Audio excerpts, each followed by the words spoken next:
Disowned and cut from the will, I bought the land under my family's house. What I did next left everyone speechless. The manila folder slipped from my trembling fingers, legal documents scattering across my father's mahogany desk like fallen leaves. I had to read the words again, convinced my eyes were playing tricks on me. They weren't, and I just discovered I've been written out of my parents' will. "Did you find the insurance papers?" My mother, Viviana's, voice floated up from downstairs, making me jump. I'd offered to look for them while they were entertaining my brother, Elijah, and his latest business success. "Not yet," I called back, my voice surprisingly steady despite the hurricane of emotions threatening to tear me apart. I gathered the papers quickly, but one line kept jumping out at me. "All assets to be transferred to Elijah Mackenzie." The sound of laughter drifted up from below, that familiar warm rumble of my father Edmund's chuckle mixing with Elijah's confident tone. The same sounds I'd grown up with, always feeling like an outsider looking in. "Chloe." My best friend Leah's text lit up my phone. "How's the family dinner going?" I snapped a photo of the will and sent it to her. Her response was immediate. "Holy. Call me now. I'll be right down," I shouted to my family, slipping into the hallway bathroom. I pressed Leah's contact and held my breath. "What the actual?" Leah's voice was a fierce whisper. "When did they do this?" "The date shows last month," I replied, gripping the sink edge right after Elijah's promotion to CEO. "While you were busy running your own successful business, the one you built from scratch. Apparently, that doesn't count." She scoffed. I caught my reflection in the mirror, green eyes bright with unshed tears, dark hair falling from its careful arrangement. Mom's always made it clear that Elijah's achievements matter more. A knock at the door made me jump. "Honey," my father's voice. "Your mother's serving dessert. Coming." I ended the call with Leah, splashed cold water on my face, and painted on my best smile. The dining room was a shrine to family success, all Elijah's, of course. His graduation photos, business awards, and newspaper clippings decorated the walls. My own achievements were relegated to a single family photo from my college graduation tucked away in a corner. "There you are," my mother said, serving tiramisu. "Elijah was just telling us about his new development project." "Fascinating." I managed taking my seat. "Did you tell them about the Anderson contract?" I asked him, referring to the client he'd stolen from my consulting firm last month. Elijah's smile flickered. "Ancient history, sis. We're focusing on the future now." "Speaking of the future," my mother interjected, "Elijah's considering buying a house in the neighborhood. Wouldn't it be wonderful to have him closer?" I stabbed my dessert with more force than necessary. "Wonderful. You know, Chloe," my father said gently, "you could move closer too. That apartment downtown must be getting cramped." "My apartment suits me fine," I replied, thinking of my penthouse office space and the view of the city I'd earned through years of hard work that apparently meant nothing to them. "Well, you might change your mind once you meet the right person," my mother added. "Elijah, tell Chloe about that lovely lawyer you met at the country club." I pushed my chair back abruptly. "I should go. Early meeting tomorrow." "But you've barely touched your dessert," my mother protested. "Lost my appetite." I grabbed my purse, kissed my father's cheek out of habit, and headed for the door. "Chloe," Elijah called after me, "don't forget the charity gala next week. The family should present a united front." I turned back, meeting his eyes. Wouldn't want to disappoint the family, would I? The drive home was a blur of streetlights and suppressed screams. I parked in my building's garage and sat there, hands gripping the steering wheel until my knuckles turned white. My phone buzzed. Leah again. "Come over. I have wine and a shoulder to cry on." I started to type on my way when another text came through. This one from Valeria, my colleague in real estate development. "Remember that conversation about property rights? Found something interesting. Call me when you can." I stared at the message, something clicking into place. The family home, my parents' pride and joy, the symbol of their perfect life with their perfect son. What if rain? Check on the wine.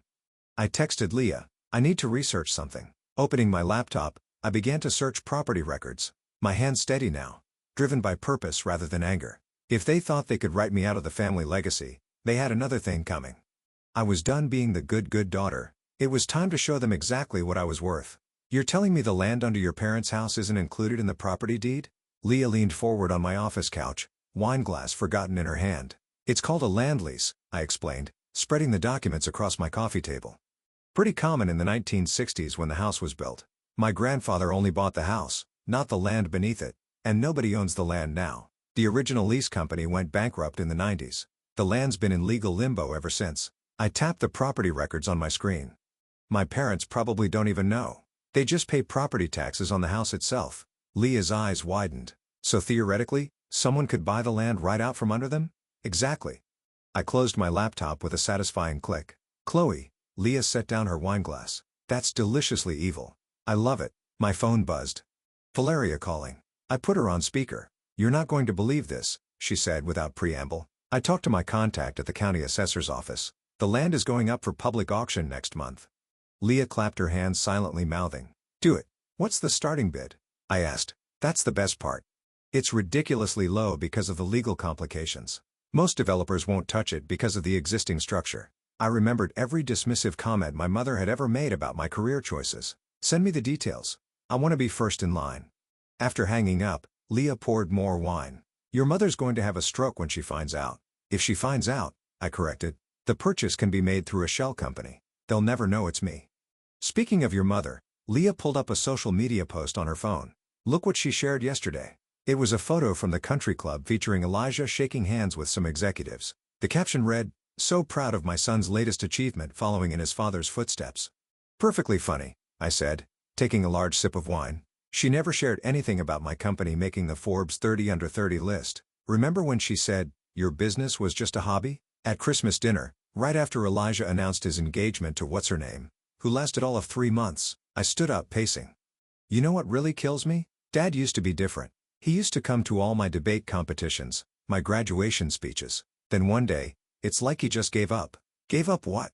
Leah asked, fighting Mom's narrative that Elijah was the golden child, and I was just there. My phone buzzed again.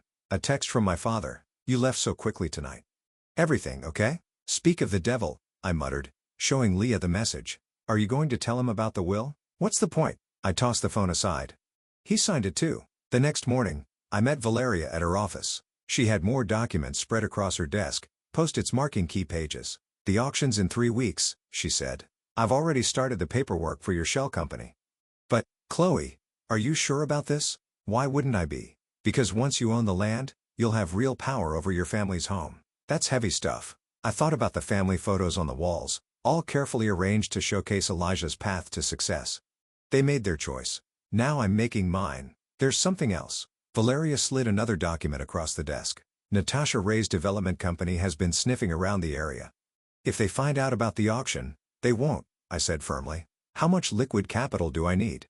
As Valeria quoted figures, my phone lit up with a group text from my mother. Family dinner this Sunday. Elijah has exciting news to share. I bet he does, I murmured. What? Valeria looked up. Nothing. I signed the preliminary paperwork, just family stuff. Send me the rest to review later. That afternoon, I stood at my office window looking out at the city skyline I'd worked so hard to be part of. My company logo glowed on a building 2 blocks away, proof that I wasn't just Elijah's little sister anymore. My phone buzzed with an email from Leah. Found this while cleaning. Attached was a photo from 10 years ago. Me at my business launch party, beaming with pride.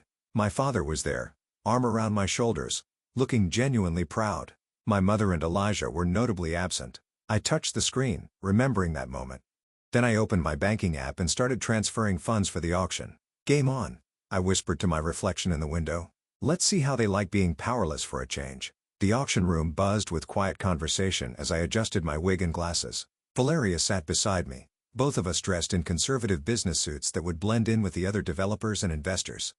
Lot 247 coming up, she whispered. Remember, let me do the bidding. You're just here to observe. I nodded, my heart pounding as the auctioneer cleared his throat. Next up, Lot 247, land parcel in the Heritage District, currently leased property with existing structure. A few heads turned our way, other developers probably wondering about the new faces in the crowd. I kept my expression neutral even as I spotted Natasha Ray 3 rows ahead, her red power suit impossible to miss. The bidding started low just as Valeria had predicted. A few half-hearted offers from the front row. Nothing serious. Then Natasha's hand went up, doubling the price. Valeria waited 2 more bids before joining in. My palms were sweating as the numbers climbed. This was my entire savings plus a business loan, all riding on the next few minutes. Going once at $850,000, the auctioneer called. Natasha turned around, scanning the room. Her eyes locked with mine for a moment, but the disguise held. She turned back, raised her paddle one last time. $900,000. Valeria looked at me. I gave her the smallest nod. 1,200,000.0, she called clearly. The room went silent. Natasha's shoulders stiffened, but she didn't turn around again. 1,200,000.0 going once, going twice, sold to bidder number 183. My hands were shaking as we signed the paperwork outside the auction house. Valeria finally broke into a grin. Congratulations. You now own the land under your family's house. My phone buzzed. Speaking of family, a text from Elijah. Missing you at Sunday dinner. Mom's making your favorite lasagna. Like hell. It's my favorite, I muttered, remembering how she'd always made Elijah's preferred meat sauce instead of my vegetarian recipe. And Mackenzie, a voice called from behind us. We turned to see Natasha Ray approaching, hand extended. I don't believe we've met. I'm Natasha Ray, Pinnacle Development. I kept my wig on but removed the glasses. No point hiding now. Chloe Mackenzie, pleasure. That was quite a bold move in there. Her smile didn't reach her eyes. I'm curious about your plans for the property. I'm sure you are. I matched her smile. I'll have my office contact yours.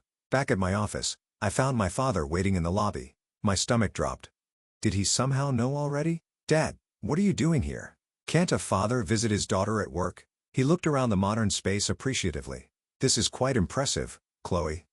Thanks, I said cautiously. What's really going on? He sighed, shoulders slumping. Your mother's worried about you. You've missed 3 Sunday dinners in a row. I've been busy. I led him to my office, closing the door. Running a successful business takes time. Oh, wait, that only counts when Elijah does it. That's not fair, Chloe, isn't it? I pulled up the photo of the will on my phone, showing it to him. Want to talk about what's really not fair? The color drained from his face. Where did you get this? Does it matter? You signed it, Dad. You and Mom both decided I wasn't worth including. It's not that simple, he started. It never is with this family, is it? I turned to the window, fighting back tears. You should go. I have a meeting. Chloe, please come to dinner on Sunday. Elijah is announcing his engagement. I spun back around. Again, what is this number?